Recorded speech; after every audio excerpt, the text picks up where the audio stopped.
é o nosso Deus Criador de todas as coisas, Criador dos anjos, Criador dos homens. E hoje nós vamos falar exatamente sobre isto, sobre a imagem de Deus no homem. Por isso eu quero convidar os irmãos para abrirmos Gênesis capítulo 1. Nós vamos ler o verso 27. E nós vamos tratar sobre este tema, então, da imagem de Deus no homem. O que significa a imagem e quais as implicações dessa imagem. O que nós devemos fazer e como nós devemos entender o ser humano a partir desta criação, a imagem e a semelhança de Deus. Vamos ler Gênesis 1, 27. Vamos ler juntos, meus irmãos. Criou Deus, pois, o homem à sua imagem, a imagem de Deus o criou. Homem e mulher os criou. Vamos ler mais uma vez? Criou Deus, pois, o homem à sua imagem, a imagem de Deus o criou. Homem e mulher os criou. Muito bem, então nós vamos abordar este texto, esta ideia aqui do texto de Gênesis, que é o homem segundo a imagem de Deus. Lembrando os irmãos que nós estamos tratando da pergunta número 17. Então eu vou pedir aos nossos irmãos ali para projetar a pergunta 17, e nós vamos também fazer a leitura da pergunta e da resposta 17 do Catecismo Maior, que trata exatamente destas características, de acordo com as quais Deus criou o homem. E o aspecto de hoje que nós vamos ver é esta questão da criação conforme a imagem. Mas vamos ler então a pergunta e a resposta. Vamos ler juntos também. Como Deus criou o homem, depois de ter feito todas as demais criaturas, Deus criou o homem, macho e fêmea, formou do pó e a mulher da costela do homem, dotou-os de alma vivente, racional e imortal, os fez conforme a sua própria imagem, em conhecimento, retidão e santidade, tendo a lei de Deus escrita em seus corações e poder para a cumprir, com domínio sobre as criaturas, contudo sujeitos a cair. Uma pequena diferença aqui, da minha versão para a outra ali, mas é exatamente o mesmo texto que nós acabamos de ler. Então, meus irmãos, pode até deixar projetado, Caio, só acende a luz, por favor. E o que nós vamos fazer, meus irmãos, então, como eu disse, é apresentar para os irmãos esta ideia da criação do homem conforme a imagem de Deus. Como eu já tenho dito, por uma questão de honestidade, eu tenho dito aos irmãos que eu tenho seguido aqui a forma didática do material que foi produzido pelo pastor Joel Bick, a partir da sua teologia. São estudos temáticos, então eu tenho seguido essa estrutura, e à medida que eu vou seguindo a estrutura, eu vou acrescentando também aquelas impressões, aqueles textos, ou outras citações que eu também vou formulando aqui com os irmãos. Então, uma questão, irmãos, que é muito interessante de nós observarmos, é o que significa esta ideia de Deus ter criado o homem conforme a sua imagem e conforme a sua semelhança. Embora sejam palavras diferentes, as palavras imagem e semelhança são palavras diferentes no original. A palavra imagem é a palavra tselem, T-S-E-L-E-M, tselem, a transliteração. E a palavra semelhança é a palavra demuti. São palavras diferentes no hebraico. Contudo, os estudiosos, os analistas bíblicos, eles consideram que elas são palavras bem similares, bem parecidas, bem sinonímicas, que são palavras de significados próximos. Alguns teólogos fazem uma diferença, que é quando se refere às questões de aparência ou similaridade, não é? Esta aparência padrão, e outros fazem uma diferença em relação às qualidades morais. Então, na verdade, o que o texto diz sobre imagem e semelhança nada mais é do que dizer que o homem foi criado numa perspectiva conforme as condições morais de Deus, as qualificações morais de Deus. Por isso o homem ele tem bondade, ele tem justiça, ele tem lealdade, ele tem amor, que são essas qualificações morais que só poderiam vir do próprio Deus, né? Então isso se refere à imagem de Deus no homem. Deus impregnou no homem seus atributos, suas perfeições, mas também tem uma questão relativa à semelhança. E aí a ideia de semelhança é porque o próprio ser de Deus, a segunda pessoa da Trindade, Cristo, ele é o homem perfeito. Então, nós fomos criados a partir desta semelhança com o homem perfeito que é Jesus. Geralmente nós entendemos isso de maneira invertida, né? Como se Cristo tivesse que se parecer conosco. No entanto, a nossa criação, ela é uma criação espelhada na própria pessoa de Jesus. Porque fica parecendo que Deus criou o homem e depois ele teve a ideia de fazer com que Jesus se tornasse homem e parecesse conosco. Mas, obviamente, não é assim, porque Deus não é pego de surpresa, né? Deus não poderia ter mudado o seu plano no meio do caminho. Então, este plano já estava na criação do Senhor. Portanto, na verdade, é o homem que se encaixa no plano da criação, e não o contrário, né? Não é Cristo que se encaixa no plano humano, mas é o homem que se encaixa à semelhança do Criador. Então, estas palavras imagem e semelhança, como eu disse, embora elas sejam diferentes no original bíblico, elas representam coisas relativamente similares, com algumas pequenas diferenças, mas que não são diferenças que vão trazer, por exemplo, significados tão novos, tão complexos, né, em relação a isto. O que importa é que nós sabermos que nós fomos criados de maneira a termos em nós, na nossa essência, características que são próprias do ser de Deus. Então, Deus nos fez para que, de fato, nós nos parecêssemos com Ele. Obviamente, não uma aparência, né, conforme as nossas limitações, conforme o nosso pecado, mas nos parecêssemos com Ele em relação à nossa própria espiritualidade, o nosso próprio ser, em relação à nossa condição moral, né? Então, de fato, foi isso o que aconteceu. Então, nós fomos criados exatamente, primeiramente, para que nós pudéssemos receber esses atributos divinos, né? Receber esses atributos de Deus. Fomos criados para adorar a Deus, porque somente um ser criado conforme a semelhança de Deus entenderia o propósito de quem é Deus. Então, nós fomos criados para adorar a Deus, e por isso a questão da imagem, ela é tão significativa, né, que Deus, inclusive, proíbe que nós façamos imagens a respeito dele no segundo mandamento, exatamente porque o que aconteceu foi o inverso. Deus nos criou à sua imagem. Deus não nos dá autorização para nós criarmos um Deus ou deuses à nossa imagem. Então, é o inverso. Por isso que é tão pecaminoso a quebra do segundo mandamento, porque a quebra do segundo mandamento, ou seja, qualquer tipo de projeção que nós fazemos a respeito de Deus, isso se torna pecaminoso porque nós estamos invertendo a ordem da criação. Foi Deus quem nos criou à sua imagem, e não nós que devemos criar deuses à nossa imagem, de acordo com a nossa perspectiva. E isso, inclusive, tem implicações teológicas, né? Porque, por exemplo, quando nós pregamos, quando nós ensinamos um Deus que não é o Deus da Escritura, nós estamos criando imagens falsas também a respeito de Deus, né? E esse é um grande problema. Quando uma pessoa ensina uma heresia, algo que não pertence a Deus, ele está quebrando também o segundo mandamento, porque, queira ou não queira, ele está criando uma imagem de Deus para as pessoas, ou até para ele próprio, que não é aquilo que Deus é de fato.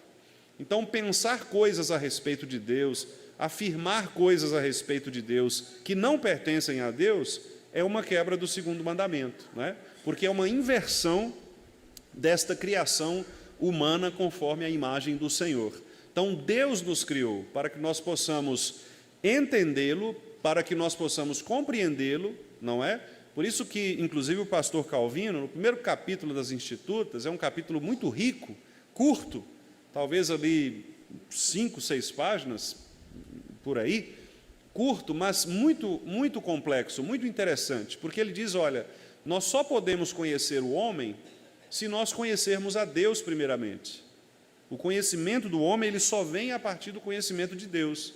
E isso é uma lição importante que os nossos cientistas por aí deveriam aprender, né? Porque se eu tento estudar o homem a partir do homem, eu erro.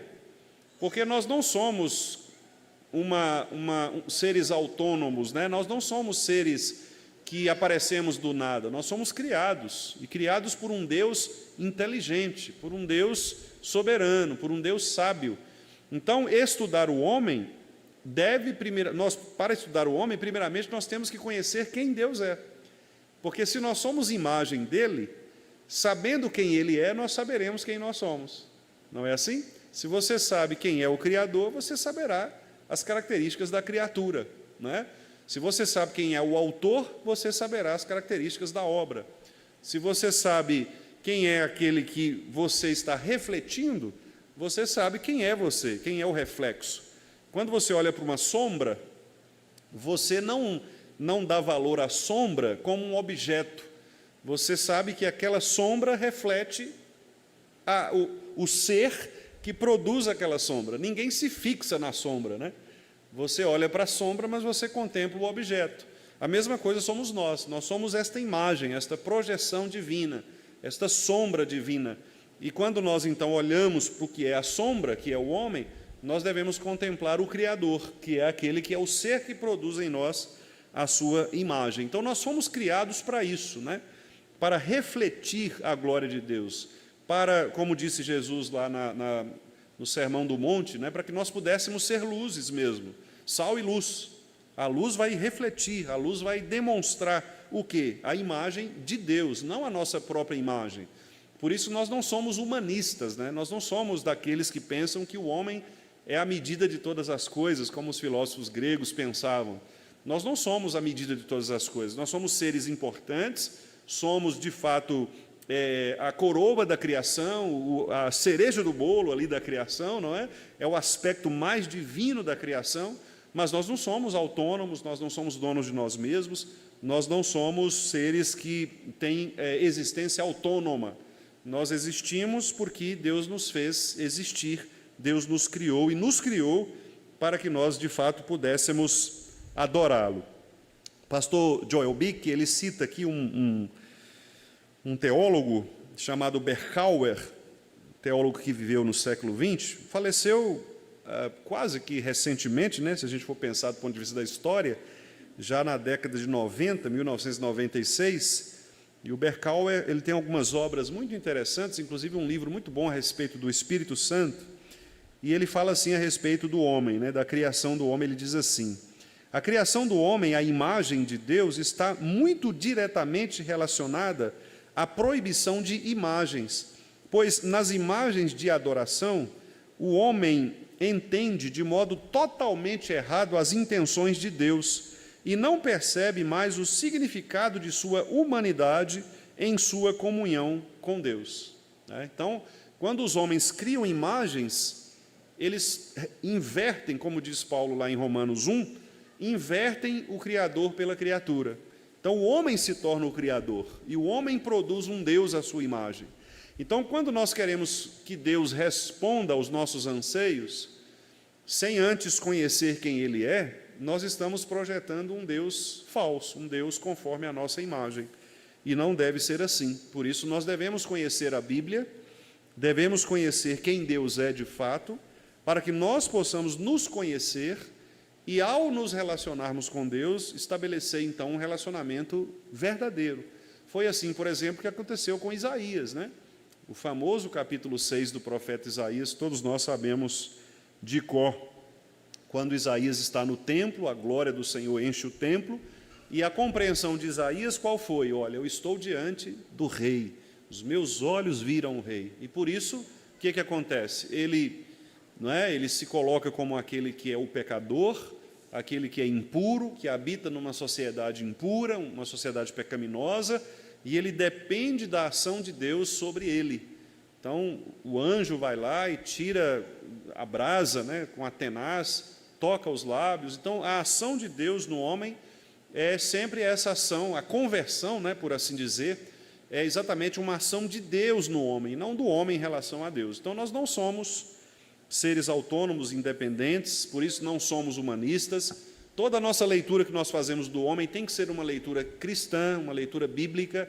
Toda a antropologia, que é o estudo do homem, deve ser um estudo na Bíblia, na palavra, porque só assim nós vamos saber quem é o homem, né? Então, quando nós afirmamos que Deus nos criou à imagem dele, nós então devemos, meus irmãos, considerar que há algumas implicações práticas para a maneira como nós nos conhecemos e a maneira como nós também conhecemos as pessoas ao nosso redor. Não só conhecemos, mas nos relacionamos com as pessoas ao nosso redor. E o pastor Joel Bico, então, ele relaciona aqui 12 implicações, que eu vou passar por elas no estudo de hoje. 12 implicações práticas do homem como imagem de Deus, não é?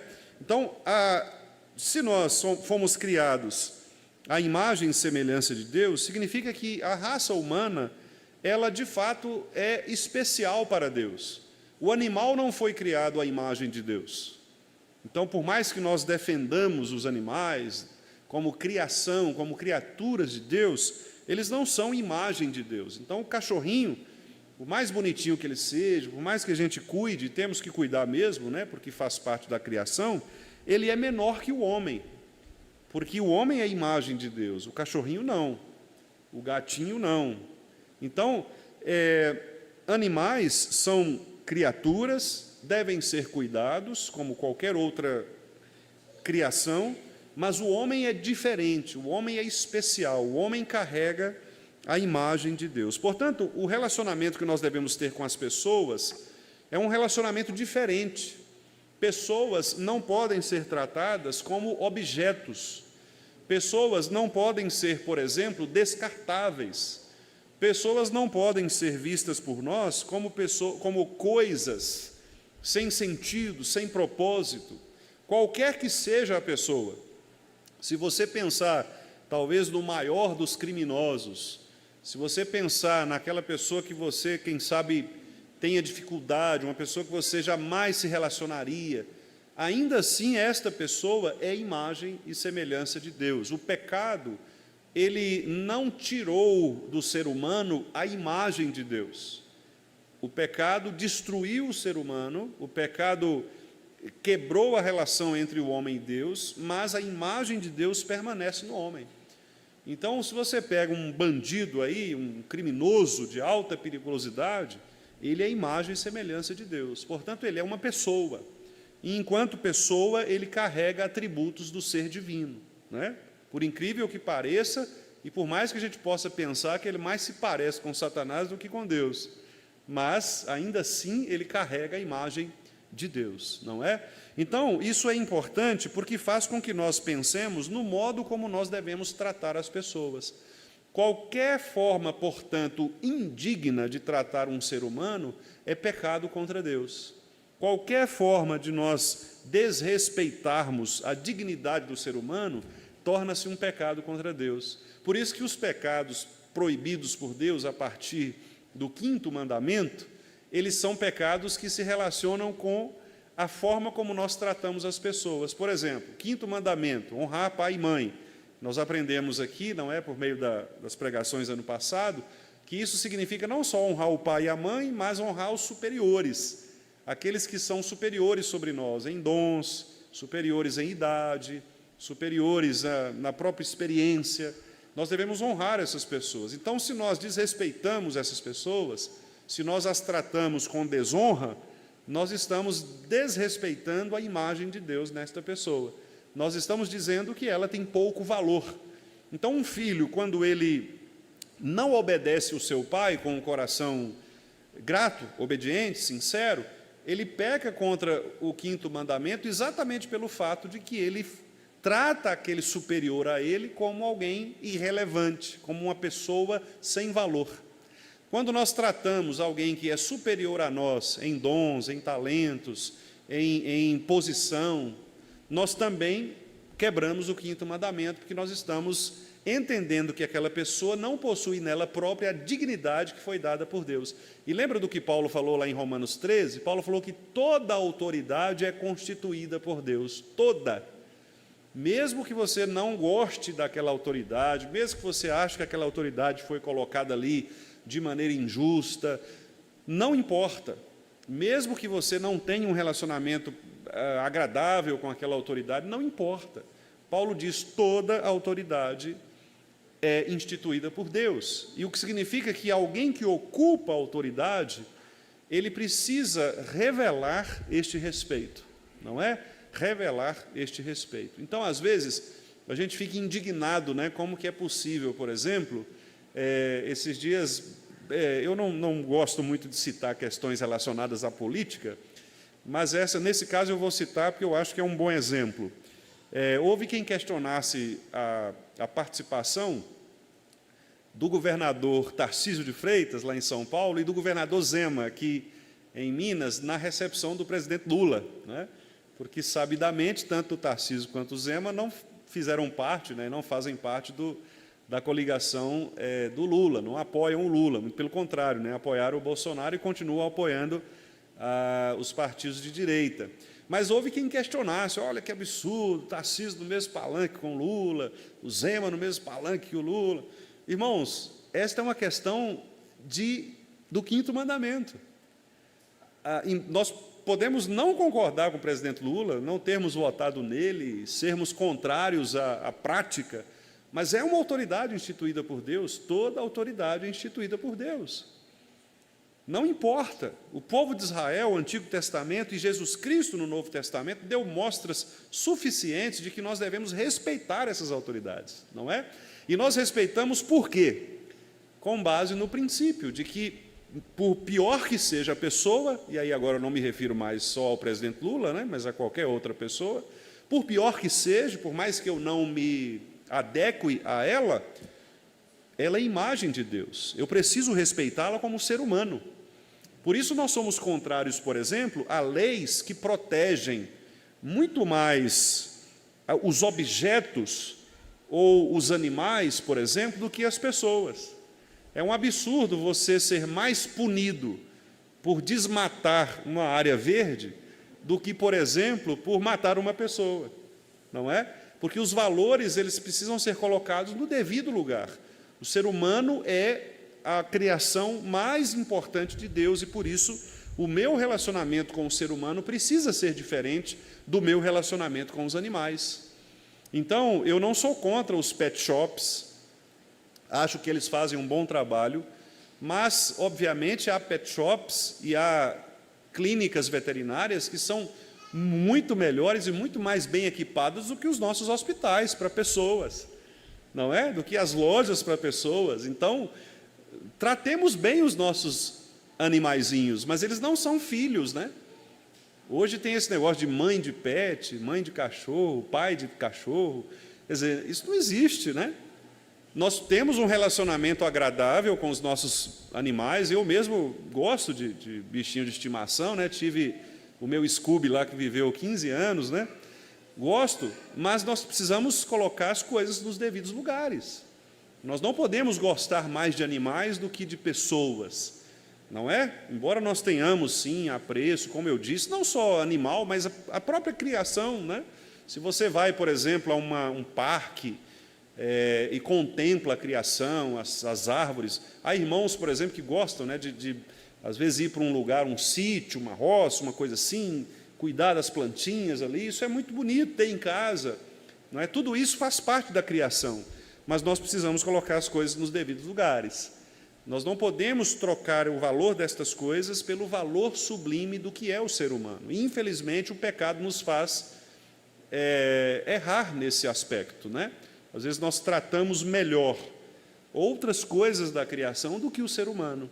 E aí, como eu disse, né, os mandamentos do 5º em diante vão todos apontar para isso. Por exemplo, se eu amo, se eu respeito a outra pessoa como criação de Deus, eu não vou furtá-la, por exemplo. Eu não vou tirar dela o que pertence a ela. Não furtarás. Eu não vou, por exemplo, tirar a vida dela ou a reputação dela. Não matarás. Eu não vou tirar, por exemplo, a honra, a dignidade do relacionamento conjugal. Não adulterarás. Eu não vou produzir contra ela falso testemunho, mentira a respeito dela. Não dirás falso testemunho. E eu não vou também invejar, cobiçar com ressentimento aquilo que pertence a ela. Não cobiçarás. Então veja que os mandamentos, eles apontam, a máxima dos mandamentos é: o ser humano é imagem e semelhança de Deus. Por isso nós devemos respeitar o ser humano como se respeitássemos o próprio Deus. Lembra quando Jesus falou assim: olha, quando chegar alguém e pedir para vocês um copo com água, lembre-se de que você está fazendo para mim, como se fosse eu. Não é? Por que Jesus fala isso? Porque o espelhamento da divindade é o próprio ser humano. Se nós tratamos bem o ser humano, se nós tratamos bem as pessoas, nós estamos fazendo aquilo que Deus quis que nós fizéssemos, que é exatamente dar valor àquilo que Deus dá, que é a sua criação. Então, irmãos, veja como que os homens pecam em relação a isso, né?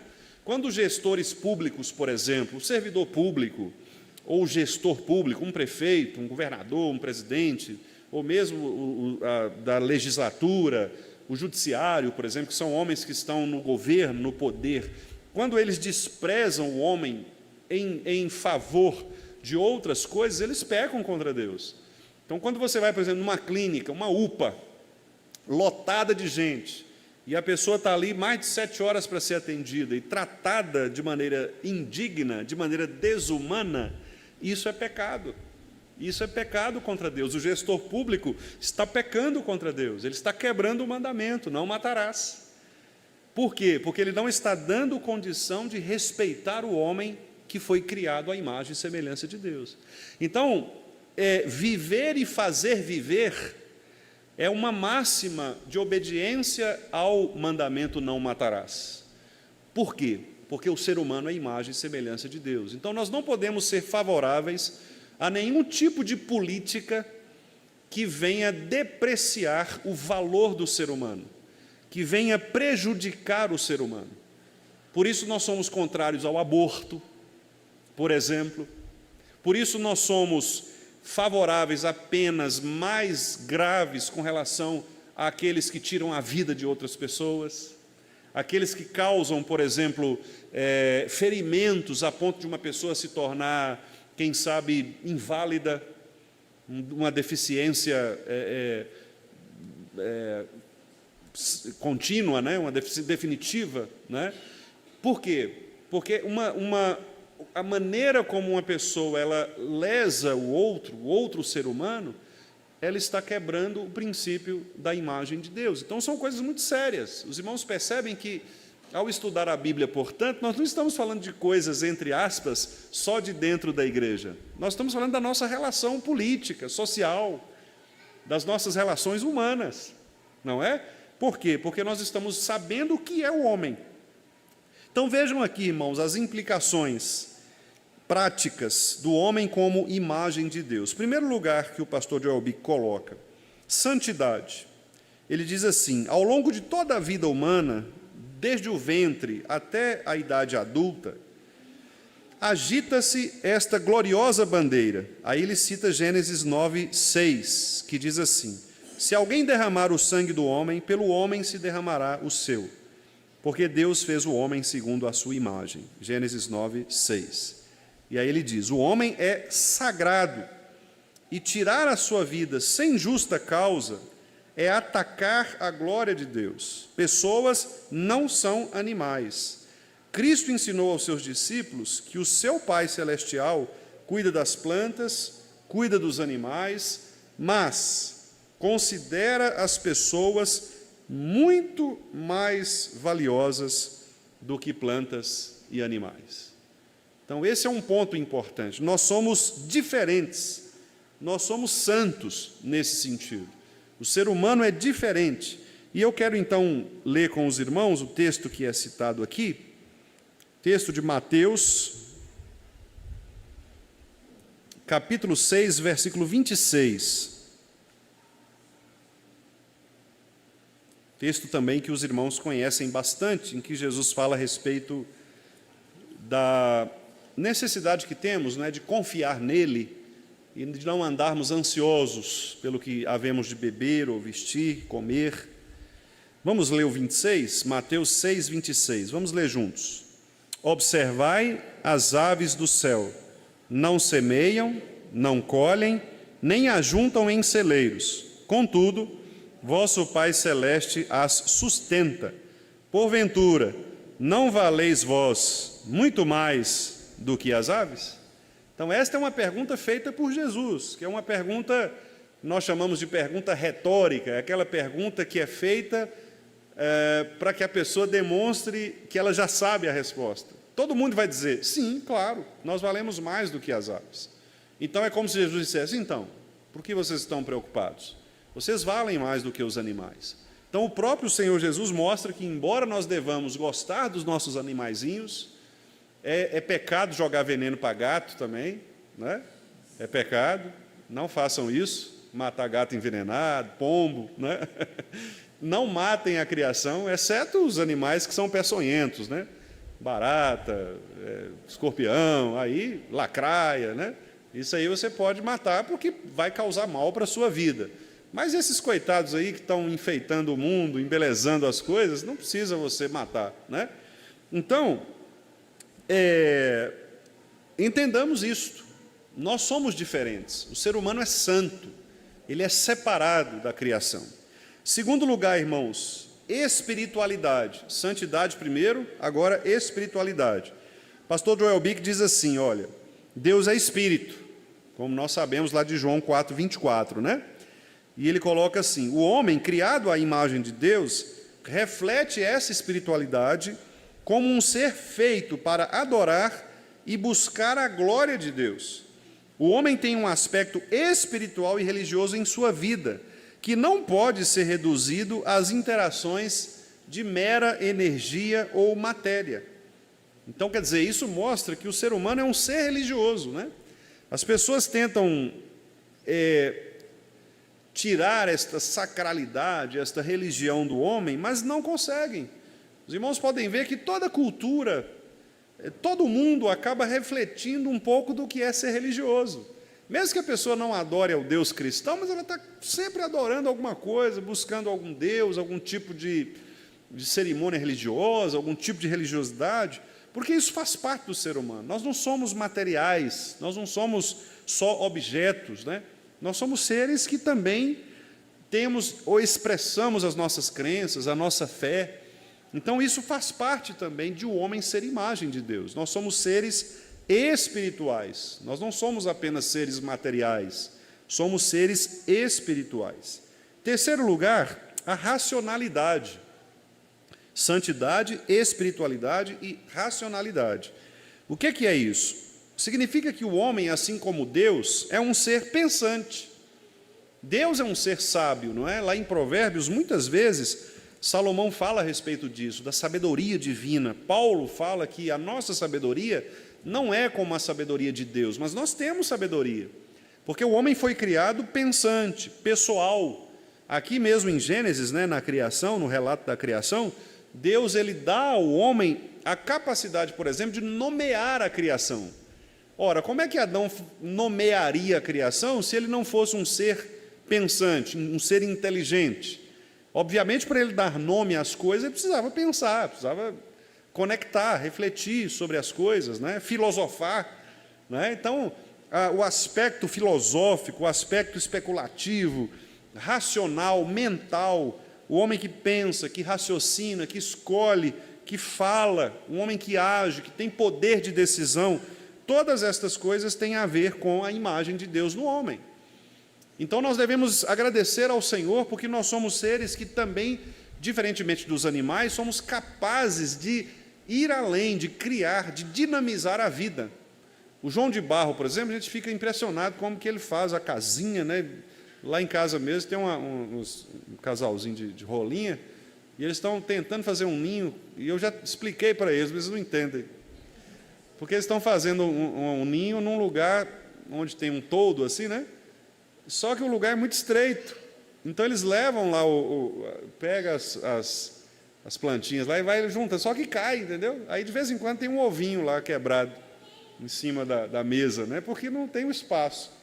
Eu estou tentando conversar com eles, mas eles não, não conseguem entender, porque eu estou com dó, né? Eu estou querendo tirar eles lá para pôr num lugar adequado. A gente acha bonito isso, como que a criação ela manifesta. Você vê um formigueiro, né? O formigueiro é uma das engenharias mais complexas, né? Quem já viu, já teve curiosidade de pesquisar sobre isso, tem formigueiros absurdamente profundos, né? E não desabam, como as nossas minas, por exemplo, aí, né, desabam. As formigas conseguem fazer uma estrutura fabulosa, mas elas não passam disso, né? Você não vê, por exemplo, uma formiga alcançando o status de ser prefeita de uma cidade, né, porque ela evoluiu, né, um chimpanzé, né, se tornar um governador, não tem como, porque ele não vai passar disso. Há limites. O ser humano não. O ser humano consegue ir à Lua. O ser humano consegue, por exemplo, quando foi essa semana passada, enviar um satélite para se chocar com um asteroide, para prever um possível acidente cósmico, né? E aí deu errado, tudo bem, mas pelo menos o teste funcionou, porque o asteroide partiu em mais partes do que eles imaginavam, aí piorou, né? Porque aí foi um lado para lá, outro para lá. Mas, de todo modo, o homem é inteligente, né? O homem é capaz de criar essas coisas que, às vezes, nós ficamos impressionados com a inteligência do homem, né? A medicina, como tem evoluído a medicina, né? Antigamente, às vezes, as pessoas, assim, doenças que hoje talvez nem existam mais. Tudo bem que algumas também continuam existindo e continuam matando as pessoas, o caso da dengue, por exemplo, né? O Covid, como apareceu, mas ainda assim há outras complexas que hoje, por exemplo, o teste do pezinho, né, consegue detectar quase 7.000, né, tipos diferentes. Então, é um negócio impressionante, né, como que isso pode ajudar a medicina, né? Isso é por quê? Porque o homem é imagem e semelhança de Deus, né? Quarto lugar, dignidade. Então, apesar da impiedade humana, apesar do pecado, apesar da impiedade, aquilo que eu disse aos irmãos, a imagem de Deus continua no homem. Então, o que Pedro nos ordena fazer? Vamos ler lá o texto? 1 de Pedro 2,17. Primeira carta de Pedro 2,17. Olha como Pedro diz aí para nós. E olha que Pedro cortou a orelha do rapaz lá, né? Só que ele cortou num momento em que ele ainda era meio brabo, né? Ele não tinha... Jesus ainda estava fazendo uma obra nele, né? E aí, depois que ele se converteu mesmo, para valer, e Jesus falou, agora sim, você está pronto para ser pastor? Aí ele mudou a ideia, né? Olha só o que ele disse aí, 1 Pedro 2,17. Vamos ler? Tratai todos com honra, amai os irmãos, temei a Deus, honrai o rei. Olha que interessante, né?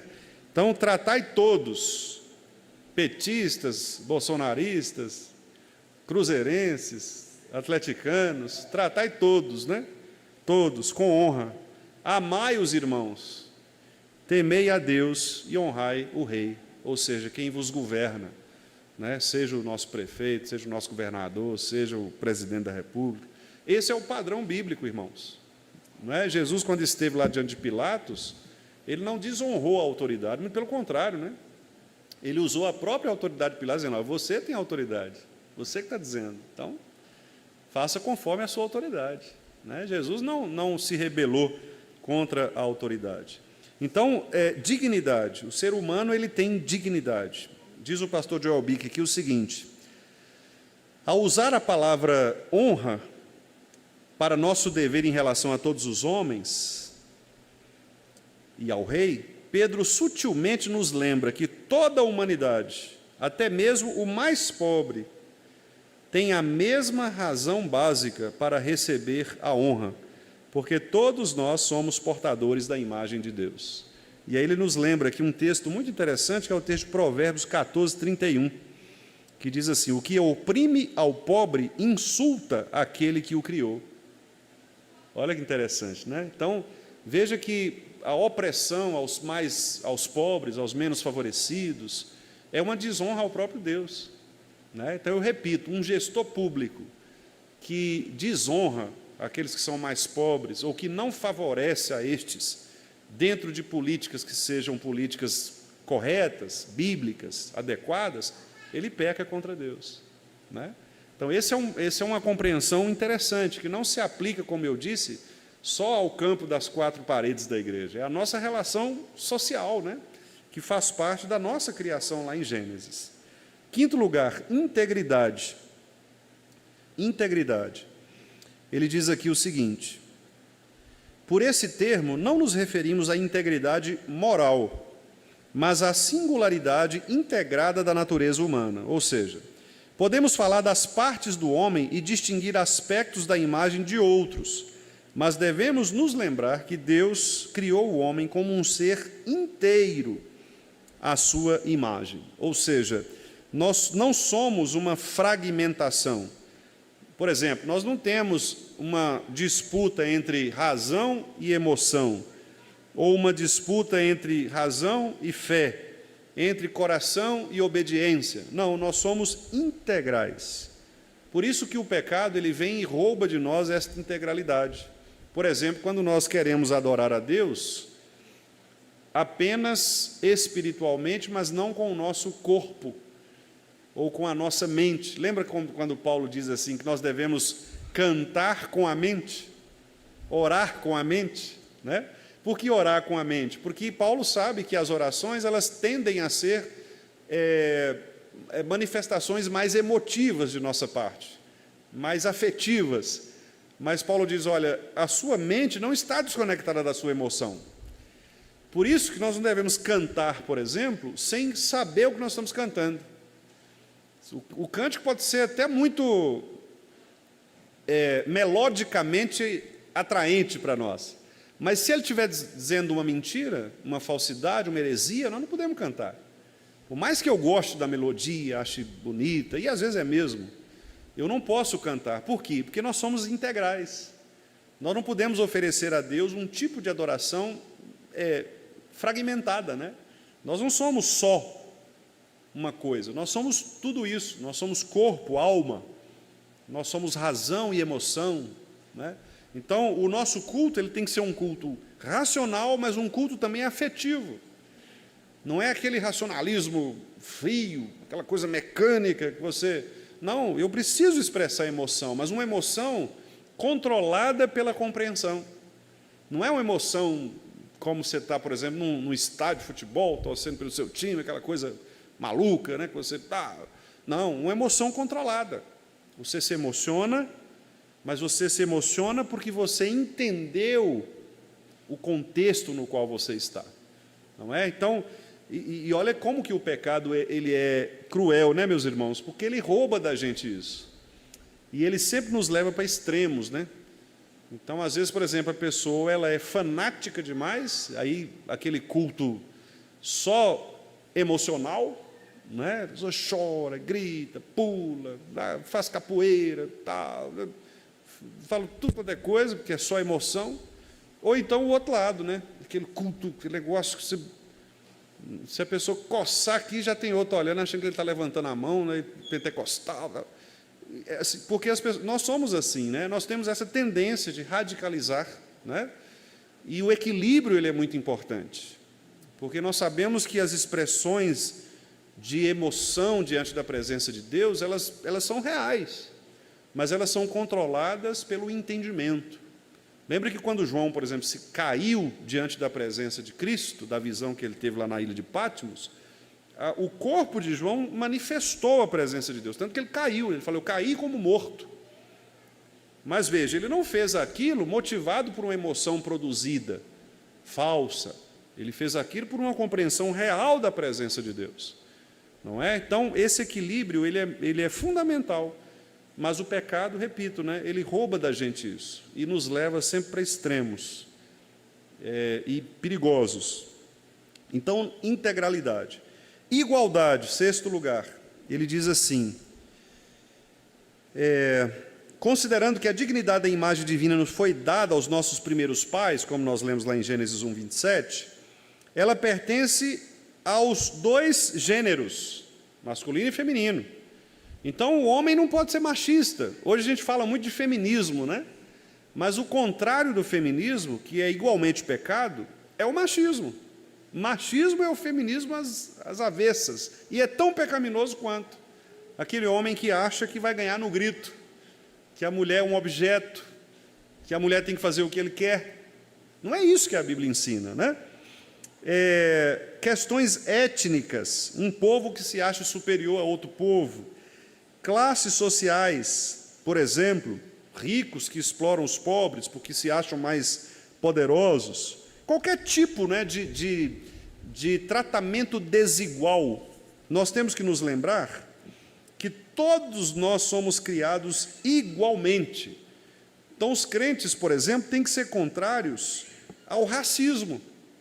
O racismo é pecado, mas ele é pecado não é porque a esquerda diz para nós que não deve haver racismo, ou exagera nessa bandeira, nessa pauta. Ele é pecado porque não há uma raça mais santa, mais pura do que outra.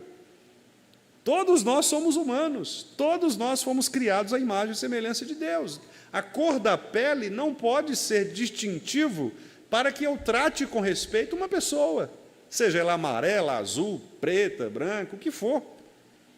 Isso não pode fazer diferença. Não é porque é um homem ou uma mulher, ambos têm que ser tratados com dignidade. Então, nós temos que ser contrários a isso, ao sexismo, ao classismo, que é exatamente diferenciar as pessoas por posição social, não é? Jesus diz lá, se um pobre andrajoso, que é o termo que aparece lá na nossa revista atualizada, entrar na igreja e você der preferência para o rico, você está pecando. Então, o camarada chega aqui todo bonitão, todo internado e tal, geralmente ele é tratado diferente. Se chega um outro, coitado, com um chinelinho raspando, todo sujo, todo mulambento, às vezes não deixa nem entrar.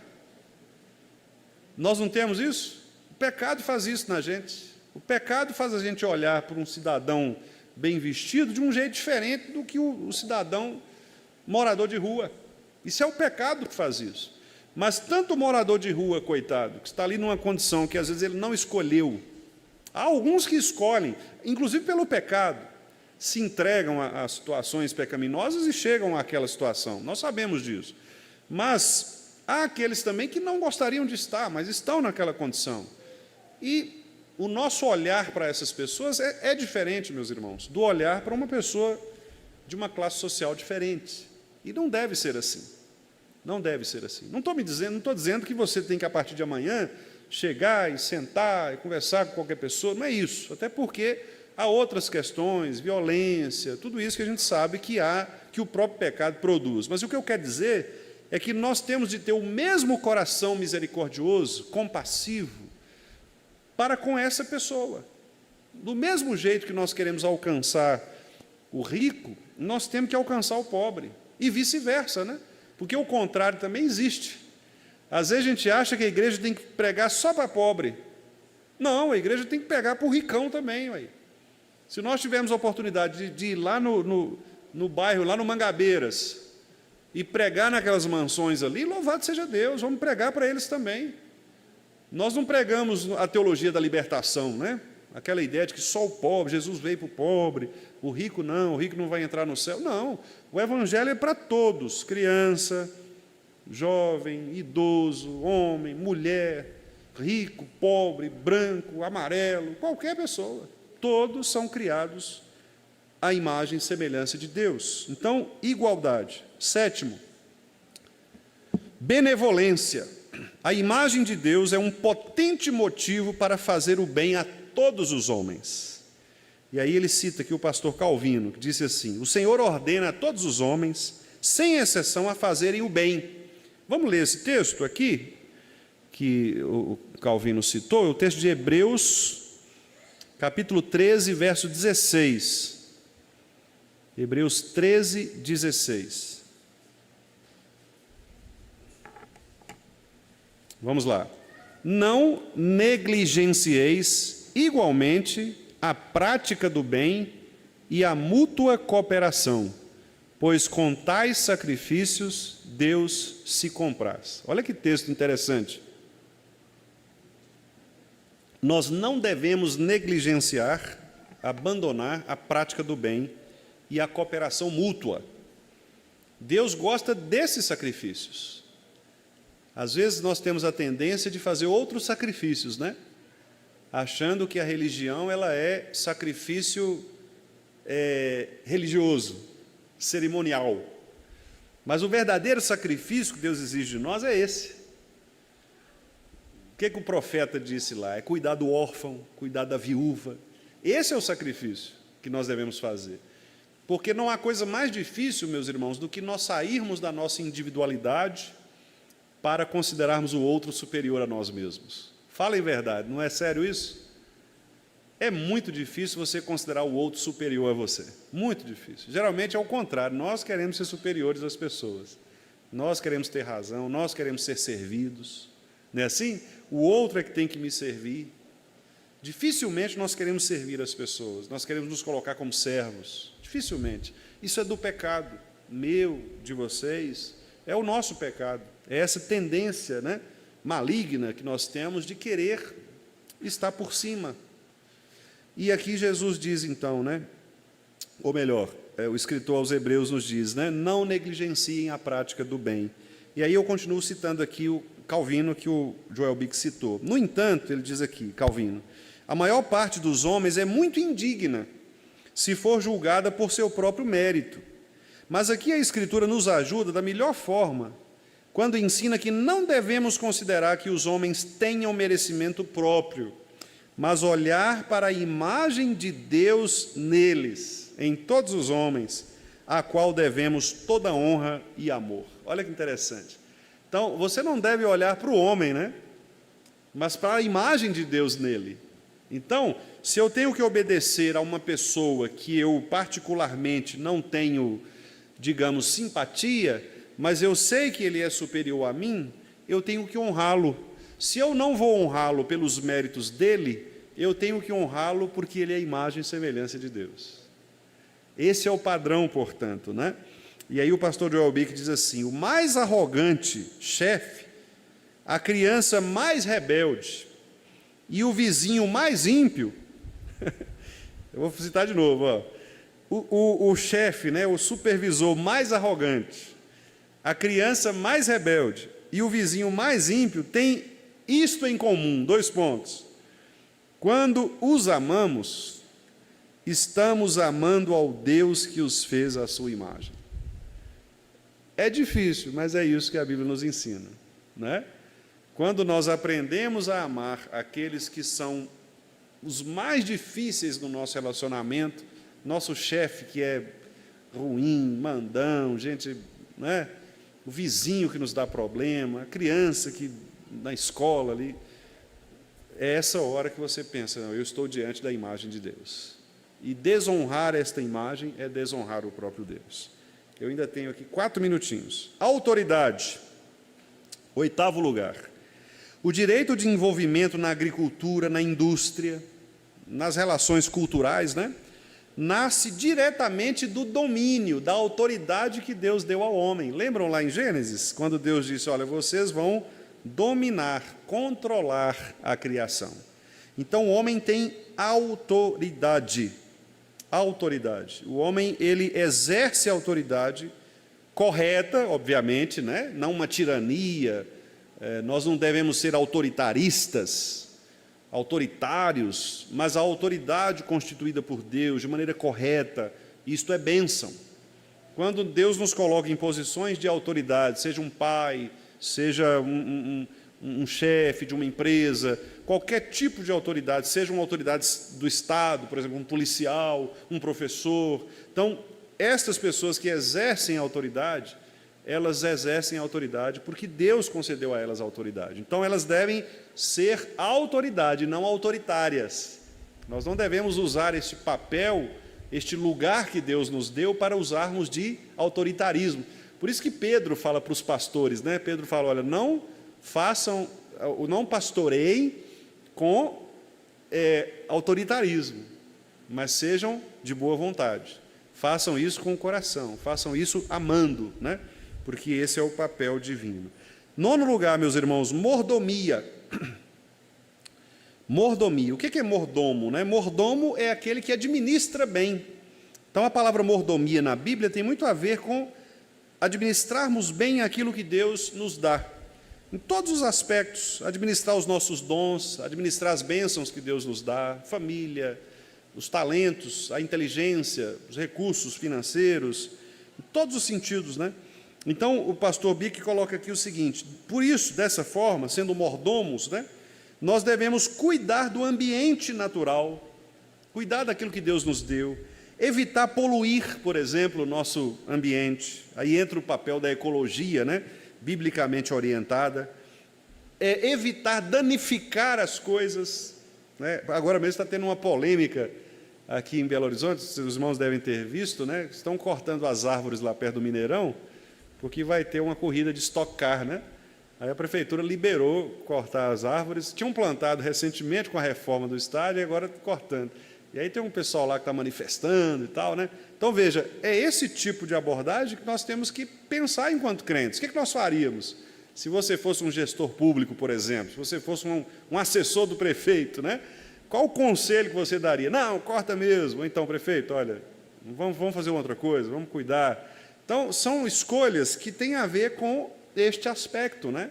Nós somos mordomos da criação. Então, a gente não deve poluir, a gente não deve destratar, a gente não deve desprezar aquilo que Deus nos deu, não é? 10º lugar, meus irmãos, vou pedir só mais 3 minutinhos aqui para eu concluir. Moralidade. O pastor Joelbick diz aqui o seguinte, que há tentativas humanistas de negar a existência de padrões morais absolutos e substituí-los por uma abordagem amoral, ou seja, que não leva em consideração esses princípios. Mas isso também é pecaminoso. Por quê? Porque Deus, ele é essencialmente moral. Deus é bom, Deus é belo, Deus é verdade. Então, Deus é justo. Então, esses padrões morais de justiça, de beleza, de bondade, eles estão em Deus e foram transmitidos a nós. Então, quando nós negamos esses padrões, nós também negamos a imagem de Deus no homem. Então, o homem não pode fugir deste padrão de moralidade em Deus. Por isso que até mesmo os ímpios ficam indignados, muitas vezes, quando há perversões morais, né? Nem os ímpios aceitam determinados pecados, porque eles são tão odiosos à criação natural de Deus, que afeta até mesmo o próprio ímpio, que mesmo não tendo um relacionamento pactual com Deus, ele, pela imagem que há de Deus nele, ele percebe que aquilo é antinatural, né? Penúltimo lugar, atrocidade. Eu achei interessante ele usar esse termo, porque ele quis dizer com esse termo o seguinte, que nós não nos assustamos com o que nós poderíamos chamar de atrocidade animal. Por exemplo, você não fica assustado de ver um sapo comendo um inseto, né? Pelo contrário, a gente acha até interessante, né, como que o sapo consegue, naquela velocidade, pegar uma mosca ali, né? Você não fica com raiva quando você vê, por exemplo, um tubarão, né, comendo um peixe lá no mar. Por que você não fica com raiva? Porque isso é da natureza, faz parte, eles precisam dessa dinâmica. Mas nós ficamos chateados, ficamos com raiva, por exemplo, quando nós vemos violência de homem para com homem. Olha só, nos animais nós não nos assustamos, porque faz parte da natureza. A gente pode até ficar triste, né? De vez em quando a gente assiste aqueles canais de animais, e aí tem hora que a gente fica triste. Você vê um leopardo, por exemplo, correndo atrás de uma gazela, né? E aí a gazelinha, coitada, e o leopardo vai lá e dá um tapa, né? Ela cai, e você fica, para que comer o bichinho, né? Mas e depois você lembra, não, mas por outro lado, faz parte, é a natureza, ele tem que fazer isso, não é por maldade, ele não é mau, cruel, Mas o ser humano né? O ser humano mata por crueldade, ele agride por crueldade. Então, isso nos afeta, né? E isso mostra na nossa consciência que existe algo errado. Então, quando você vê, por exemplo, uma pessoa tramar o assassinato de outra, né? Por exemplo, a Susana von Richthofen foi libertada e voltou para a faculdade, né? Agora está fazendo o curso de Direito. E a intenção dela, segundo as colegas lá, é se tornar ministra do STF. Não acho difícil isso acontecer, não. Não acho difícil. Está vendo? Os irmãos reagem assim, por quê? Porque não faz parte. Você fala, não é possível. Uma pessoa que foi condenada por matar os próprios pais, por tramar uma situação, né? E agora está aí livre, leve, solta, fazendo um curso, planejando chegar a um lugar. Aí você pensa, pastor, mas a gente não tem que perdoar as pessoas? Sim, meus irmãos, mas isso não tem nada a ver com a instituição bíblica, que é a punição pelo pecado, não é? O próprio Cristo foi punido pelo nosso pecado. Então, justiça não significa dizer conivência, são coisas distintas, né? Então, a gente fica chocado com isso, porque esta consciência está na nossa mente. Nós somos imagem e semelhança de Deus. O que ela fez com os pais, associada com os irmãos cravinhos lá, né, que participaram, foi uma atrocidade. E qualquer pessoa hoje, mesmo os ímpios, com certeza vão dizer, não é possível. Não é possível. Tinha que ficar preso o resto da vida, alguns poderiam dizer, né? Porque há esse senso de injustiça, de impunidade, né? Que é parte da nossa imagem de Deus. Nós não gostamos de imundícia, de corrupção. Por mais que essas coisas estejam presentes, e a gente vê isso acontecer, infelizmente, isso atinge, né? Até mesmo os ímpios não conseguem conviver com isso de uma maneira tão assim, tão obscena, né? tão promíscua, né? E por último, meus irmãos, para encerrar, o pastor Joel Bick então coloca aqui o destino. E ele, com relação ao destino, ele diz o seguinte: criado à imagem de Deus, o homem existe para a glória de Deus. O significado disso é múltiplo, mas temos visto que um fio de ouro que atravessa tudo isso é a ideia de filiação. Deus nos fez para que nós o conhecêssemos, tivéssemos comunhão com Ele, que nós o obedecêssemos e o honrássemos como seus filhos, criados para adorá-lo. Então ele diz aqui, Deus quer que nós o glorifiquemos, Deus quer nos salvar dos nossos pecados, Deus quer, de fato, que nós nos dirijamos, né, ao destino que por Ele foi traçado por nós. E aí a frase final dele é: esse destino é inevitável. Então, tanto o destino daqueles que são alcançados pela graça, quanto o destino daqueles que são rejeitados para a condenação. O destino do homem é inevitável. Aqueles que são salvos serão salvos. Os que forem condenados serão condenados. Então, isso também faz parte da imagem de Deus no homem. Santidade, espiritualidade, racionalidade, dignidade, integridade, igualdade, benevolência, autoridade, mordomia, moralidade, atrocidade e destino. São essas 12 implicações, né? 12 características que são colocadas aqui como sendo próprias do homem criado à imagem e à semelhança de Deus. Que Deus nos abençoe, meus irmãos.